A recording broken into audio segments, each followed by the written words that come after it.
유진 선생님의 역사 비법으로 역사 개념 바로잡기. 학습 시간은 줄이고 성과는 높입니다.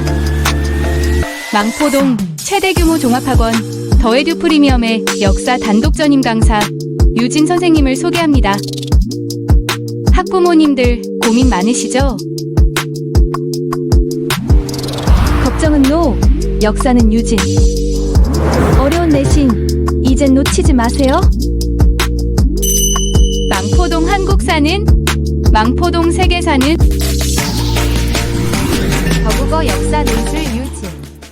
4대 문명에 대해서 이야기를 해볼 것이고, 문명이 발생했었던 배경은 큰 강 유역에서 관계농업을 하면서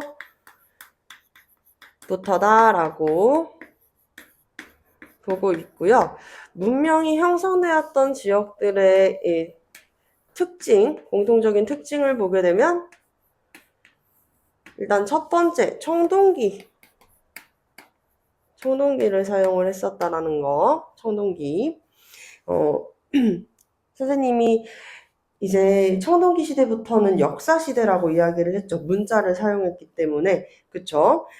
청동기를 이렇게 사용을 했었고, 그리고 농경이 발달했고, 농경 발달. 청동기 사용과 농경 발달. 농경이 발달하면서 잉여 생산물도 증가를 하게 되고, 잉여 생산물의 증가가 무엇에 영향을 주었다 그랬지? 그렇지, 계급사회에 계급이 등장을 했었고, 네 번째는 문자를 제작해가지고 사용을 하게 된다라는 것이죠. 아시겠죠? 자, 그래서 문자를 만들어가지고 사람들이 사용했었던 시기니 이것들이 다 도시국가로 발전을 하게 된다라는 것이죠.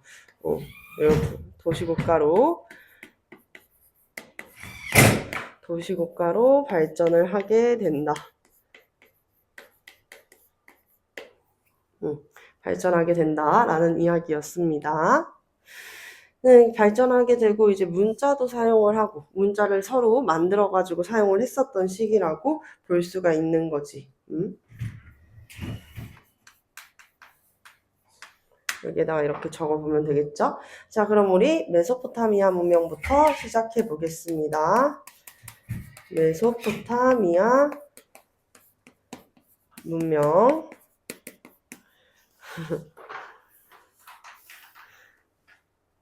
위기를 기회로. 자, 메소포타미아 문명은 기원전 3500년경에 서아시아에서 형성된 것으로 추정이 되고 있습니다. 서아시아. 이렇게 이야기를 하니 서아시아가 어디 있는지 궁금하지 않나요? 선생님이 여러분들한테 보여주려고 오늘 빔이 잘 들어오는 강의실을 선정을 했는데 마침 오늘 공사 일정과 겹친 것 같아. 그치? 선생님이 금방 보여드릴게요. 잠시만요. 네, 우리 시청각 자료를 보면서 수업을 해보겠습니다. 혹시 유서봐, 앞불 한 번만 꺼줄 수 있을까? 고마워. 자, 여러분들 보시는 대로 지금 고마워요. 여기는 이제 아메리카 대륙이죠. 그쵸? 미국에 있는 북아메리카 대륙과 여기 브라질, 콜롬비아, 칠레, 베네수엘라, 콜롬비아가 있는 남아프리카 대륙. 이쪽으로 보게 되면은 여기에 있는 약간 삼각형을 뒤집어 놓은 듯한 요 모습. 어떤 친구가 마카로니처럼 생겼어요. 이렇게 이야기를 하던데, 여기는 어느 대륙입니까? 그렇지, 아프리카예요. 아프리카. 그래서 이집트 문명은 아프리카 대륙에 있는 거지. 북아프리카. 그 위에는 유럽. 여러분들이 가장 이제 세계 여행으로 가고 싶을 그곳 유럽이 있고요. 그리고 이제 오른편에 이제 보게 되면은 여기에서부터는 이란, 이라크가 있는 요 지역을 우리가 서아시아라고 합니다. 아시겠죠? 서아시아. 메소포타미아 문명은 여기에서 형성이 될 거예요. 오케이? 메소포타미아 문명. 그리고 옆에 스탄으로 끝나는 나라들이 있죠. 스탄으로 끝나는 나라들은 중앙아시아가 되고, 옆에 인도, 중국, 여기 있는 쪽은 선생님이 뭐라고 이야기를 했어? 동아시아라고 이야기를 했지, 그치? 아시아까지, 동아시아, 중앙아시아, 서아시아, 그리고 아라비아 반도 옆에는 이제 아프리카까지 이렇게 있는 모습들이 보여지고 있습니다. 오케이? 그래서 이 메소포타미아 문명이 어디에서 형성이 돼? 이란, 이라크가 있는 서아시아에서 형성이 된다라는 이야기예요. 불 한번 부탁드릴게요. 자, 그래서 서아시아에서 형성이 되는데 메소포타미아 문명이 무슨 뜻이냐? 메소라는 말이 무엇 사이에 라는 뜻이야. 무엇 사이에. 포타는 강을 의미합니다. 그래서 강과 강 사이에 형성이 됐대. 강과 강 사이에. 그 말은 강이 2개 이상이라는 말이겠죠? 그쵸? 그래서 메소포타미아 문명이 형성되었었던 강은 유프라테스 강과 티그리스 강 사이였습니다. 티그리스 강 사이에 형성이 되었습니다. 그래서 강과 강 사이에 형성이 됐기 때문에 우리가 이것을 비옥한 초승달지대라고도 불렀어요. 비옥한 초승달지대. 메소포타미아 문명은 수메르인이 형성을 했고, 서아시아 아까 우리가 지도로 보여줬잖아요. 그쵸? 혹시라도 금방 선생님이 꺼서 기억이 안 나는 친구들 다시 보여드릴게요. 메소포타미아 문명과 이집트 문명의 지형적인, 아주 지리적인 차이가 있단 말이죠. 나와주세요.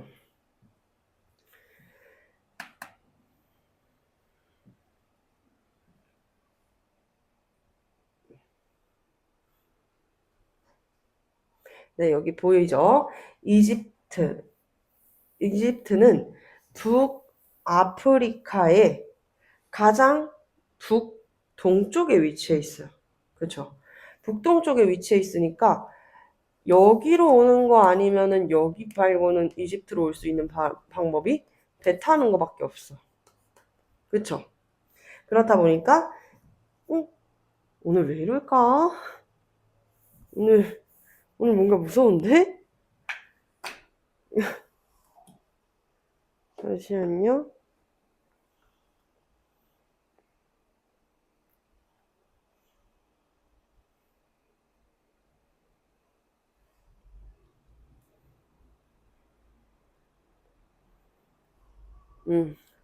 오히려 더 잘 보여줬다면 좋습니다. 이집트는 그래서 여기 유라시아에서 올 수 있는 방법은 이스라엘, 요르단에 있는 요 아라비아 반도를 통하는 방법 혹은 아프리카에서 오는 방법 말고는 없어요. 근데 지형이 폐쇄적이에요. 그쵸? 이란, 이라크가 있는 여기, 이란, 이라크가 있는 서아시아는 지형이 뻥 뚫려 있습니다. 그래서 남쪽에서도 서쪽은 이제 바로 유럽 나오잖아요. 그쵸? 서쪽에서도. 그리고 바로 동쪽에는 중앙아시아니까 어디에서든지 다 올 수가 있단 말이죠. 그쵸? 올 수가 있는 곳이기 때문에 사방팔방 다 뚫려 있네. 개방적 지형이다. 개방적 지형. 우리가 개방적 지형이라 그러면 뭔가 개방적이다라고 얘기하면 좋은 거 같잖아. 그치? 개방적인 건 좋은 게 아니에요. 개방적이면 뭐가 많이 침입하겠어? 유이민이 침입할 수가 있겠지. 유이민의 침입이 잦았습니다. 침입이 잦음. 이렇게 잦게 침입을 했었다라는 이야기까지 생각을 해보면은, 그래도 지형적으로는 가운데 있으니까요. 유민의 침입이 잦아 전쟁이 자주 일어났었던 게 메소포타미아 문명이야. 여러분들 한번 입장을 바꿔서 생각해 볼까? 여러분들이 메소포타미아 문명의 수메르인이라고 생각을 해봐요. 그러면 내가 언제 전쟁에 나가가지고 싸우다가 죽을지 모르는 인생이야. 그럼 여러분들 여기 앉아서 공부할 거예요? 아니죠. 언제 전쟁이 일어날지 모르는 위험 상황이 도사리고 있는 그런 상황이라면 우리는 공부를 하지 않습니다. 우리는 오히려 이 겨울방학 역사 특강이 아니라 겨울방학 생존 특강, 사격 특강, 사격 훈련술, 생존의 기술 이런 거 이제 수학의 정석이 아니라 생존의 기술 이런 책을 읽고 있겠지. 그치? 그래서 메소포타미아인들은 살아가고 있는 현재의 감사함을 느꼈어. 그래서 오늘을 잘 살아가는 게 이들한테 감사한 거야. 이 세계관을 우리가 현세적 세계관이라고 할 거야. 현세적 세계관. 오늘을 잘 살아가고자 하는, 지금 현재를 잘 살아가고자 하는 현세적 세계관. 이 현세적 세계관이 이 수메르인들, 이 메소포타미아인들의 주된 세계관 가치였었다라는 것인데, 선생님 증거 있어요? 그치? 이제 한번 물어봐 줄 때가 됐지. 증거 있어요? 증거가 될 수 있는 게 바로 길가메시 서사시예요. 길가메시 서사시. 길가메시 서사시는 어떤 내용을 다루고 있냐면 길가메시가 신이야. 메소포타미아 문명에서 신인데 이 길가메시가 자신의 친구랑 같이 전쟁에 참여를 했다가 친구가 전쟁에서 죽은 거야. 싸우다가. 그래서 길가메시가 너무 슬퍼해. 너무 이제 슬픔에 젖어가지고 아 이렇게 허무할 수가. 나는 절대로 죽지 않을 것이다. 인간은 대체 왜 죽는 걸까 하면서 나는 절대로 죽지 않을 것이다 라고 이렇게 다짐을 한단 말이야. 그때 이제 정령이 뭐라고 이야기를 하냐면 길가메시님 태어난 모든 것은 세상에 태어난 모든 것은 죽기 마련입니다. 끝은 정해져 있는 운명이니 살아있는 지금을 즐기십시오 라고 하는 이야기가 적혀 있었다라는 거야. 이것을 통해 가지고 메소포타미아 문명의 사람들이 어떻게 인생을 살아갔는지 그 가치관을 엿볼 수가 있었다는 거죠. 그것이 바로 길가메시 서사시입니다. 근데 되게 좀 웃기지. 우리가 신이라고 하면 되게 엄청 근엄한 존재라고 생각을 하는데 신이 막 나는 죽지 않을 거야 하는 모습들 되게 좀 웃기잖아요. 이렇게 인간적인 모습을 가진 신이 여러 명 있는 다신교를 믿었었고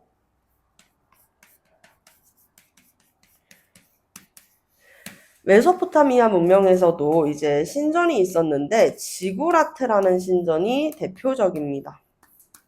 이집트에 피라미드가 있다면 메소포타미아 문명에는 뭐가 있다? 지구라트가 있다. 그리고 메소포타미아 문명에서는 왕이 신정 정치로 나라를 다스리는데 왕이 신의 대리인의 역할을 한다라는 거지. 그게 신정 정치예요. 그리고 태음력을 사용하고 60진법을 사용을 하면서 이제 천체 기술과 점성술이 발달했었던 게 바로 메소포타미아 문명입니다. 근데 60진법이 뭐예요? 라고 이야기하는 친구들. 자, 60진법이 낯설 수 있어요. 왜냐면 우리가 한 수의 이 단위를 한 10, 100이라고 생각하는 경우가 많잖아. 그치? 뭐 1, 2, 3, 4, 5, 6, 7, 8, 9, 10 하고 다시 1, 2, 3, 4, 5, 6, 7, 8, 9, 10 이렇게 생각을 하잖아. 60이 단위가 되는 경우가 있어요. 바로 뒤돌아보면 뭐가 있어요? 시계가 있습니다. 1시간은 몇 분? 60분. 그렇죠. 그래서 60진법 수메르인의 이 메소포타미아 문명이었어요. 그리고 이들이 사용했었던 글자가 정말 중요해. 지금 우리 다른 건 다 했는데 어떤 문자를 사용했는지를 언급하지 않았거든. 수메르인은 쐐기 문자를 만들어서 사용했다.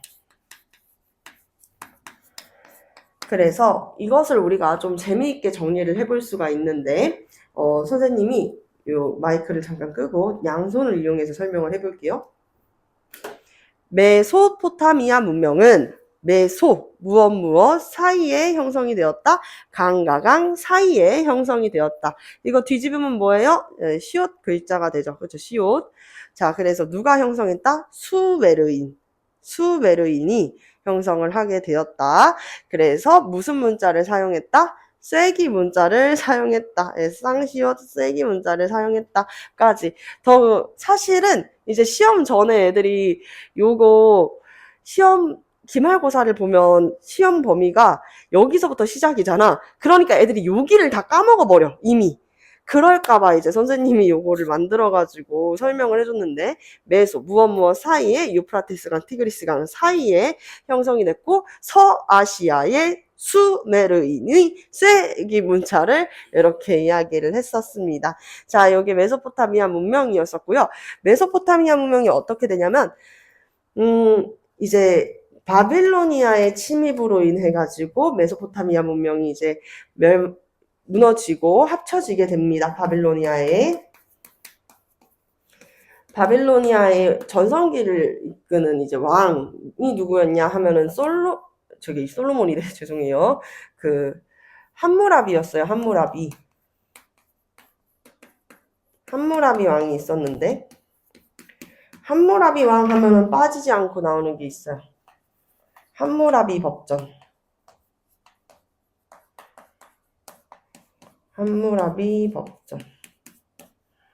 함무라비 법전은 눈에는 눈, 이에는 이야. 내 눈을 다치게 해? 그럼 난 네 눈도 다치게 할 거야. 야, 너가 나를 때려가지고 내 치아를 부러지게 해? 나도 그럼 너 이빨 하나 뺄 거야. 이렇게 된 거야. 되게 무서운 복수주의적인 성격을 띠고 있죠. 그쵸? 그래서 고조선의 팔조법과 비슷하다라고 이야기하기도 하는데, 함무라비 법전에는 일단 고조선의 팔조법이랑 다른 게 하나 있어. 뭐냐면 계급별 차등 적용이야. 계급별 차등 적용. 귀족이 만약에 노예의 눈을 멀게 했어? 그럼 돈으로 배상하면 되지만, 노예가 귀족의 눈을 멀게 했으면은요, 그것은 진짜 목숨으로 치러야 하는 파란 쪽을 잘라내야 될 수도 있는 그 정도의 문제였어. 그렇기 때문에 복수주의적이기는 하나 그것이 계급마다는 조금 다르게 적용됐다라는 게 함무라비 법전의 특징이었습니다. 자, 그리고 이 바빌로니아도 무너지게 됩니다. 바빌로니아는 유이민이었었던 철기를 사용한 히타이트에 의해서 멸망하게 됩니다. 여기까지의 이야기. 자, 이제 우리는 한번 이집트 넘어가 볼 건데요. 이집트는 기원전 약 3000년경에, 아까 위치는 어디라 그랬어? 북아프리카. 알겠죠? 아메리카 아니죠? 북아프리카 에서 형성이 된 것으로 알고 있습니다. 강은 무슨 강? 이집트 하면은 그렇지, 나일강. 나일강은 주기적으로 한 번씩 이렇게 범람을 할 때가 있어. 범람이 뭐야? 강이 넘치는 걸 이야기하는 거죠. 그래서 그 주변에 있는 모든 것들을 다 쓸어 갔단 말이야. 그러면 사람들이 강가 근처에서 다 터를 잡고 살고 있을 텐데, 이런 사람들까지도 다 이제 휩쓸려가지고 갈 수가 있었단 말이죠. 그래서 그럴 때마다 이제 나일강의 분노다라고 이야기를 하지만서도, 한 번씩 나일강이 그렇게 범람할 때마다 땅을 솟구면서 토지는 오히려 더 비옥하게 변하게 됩니다. 그래서 주기적으로 범람하게 되고, 비옥한 토지. 이런 특징들도 같이 적어 놓으면 되겠죠. 이집트의 지형 자체는 폐쇄적 지형이기 때문에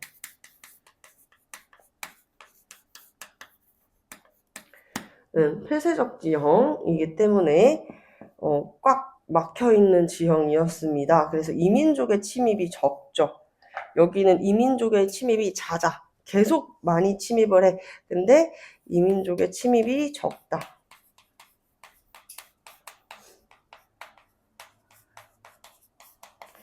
이민족의 침입이 적으니 이 이집트에서는 오랜 기간 동안 장기간 통일왕조를 유지할 수 있었어요.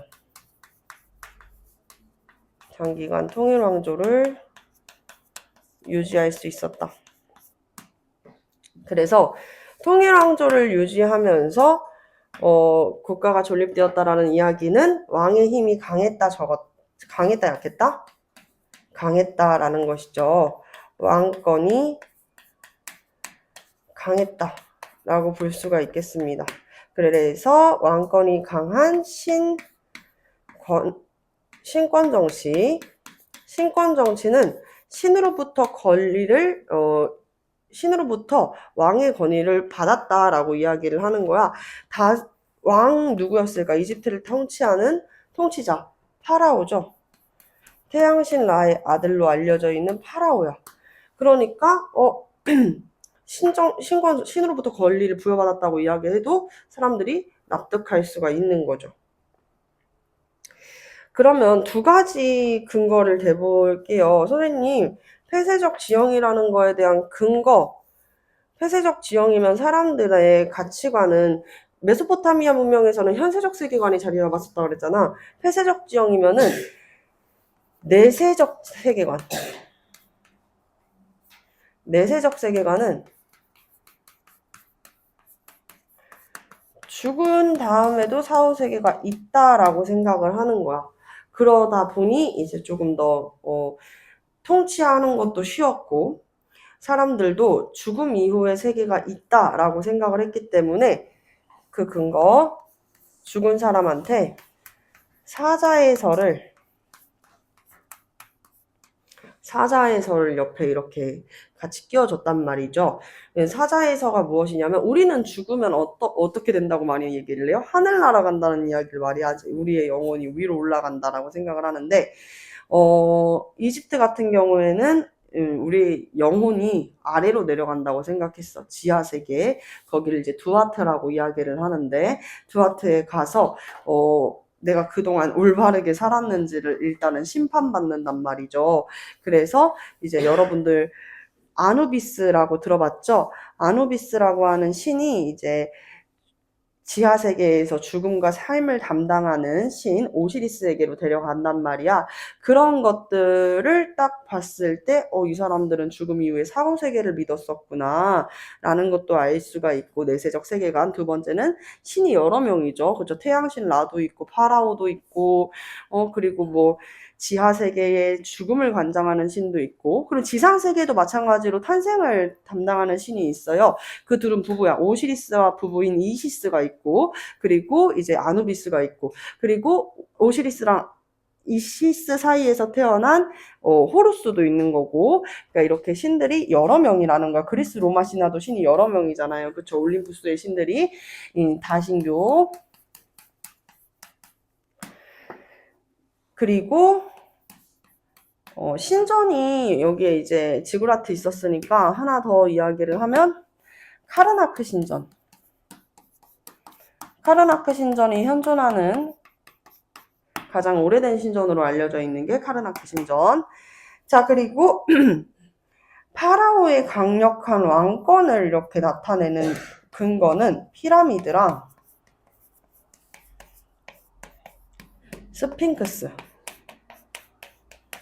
실제로 보면 사람이 만드는 게 맞나? 라는 생각이 정말 강하게 든다고 이야기를 하죠. 피라미드랑 스핑크스가 되겠습니다. 자, 그리고 이집트에서는 태양력과 십진법,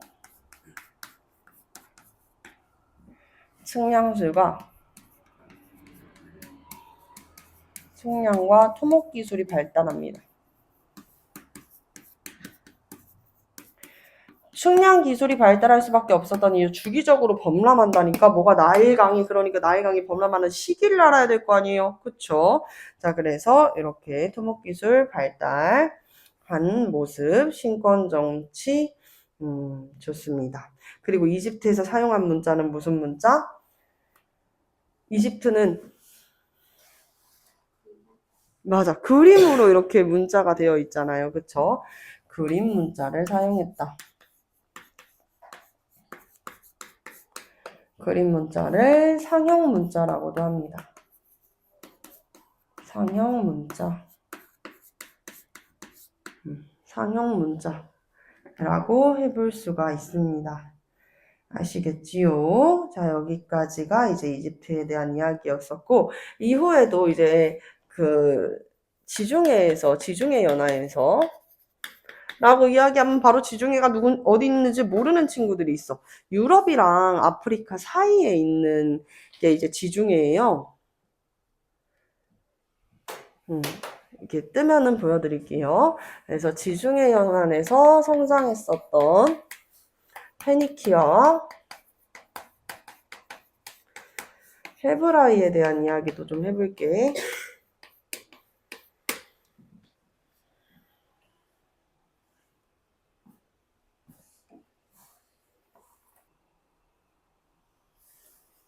네, 여기가 이제 유럽이고, 그리고 이 밑에가 아프리카인데, 이 사이에 지중해를 끼고 있는 작은 섬들도 있어요. 그쵸? 그래서 여기에 있는 작은 섬들을 하나하나씩 식민 도시로 만들어 가면서 지중해 해상 무역을 책임지고 있는, 담당하고 있는, 주도하는 페니키아가 있었습니다. 이 페니키아인들.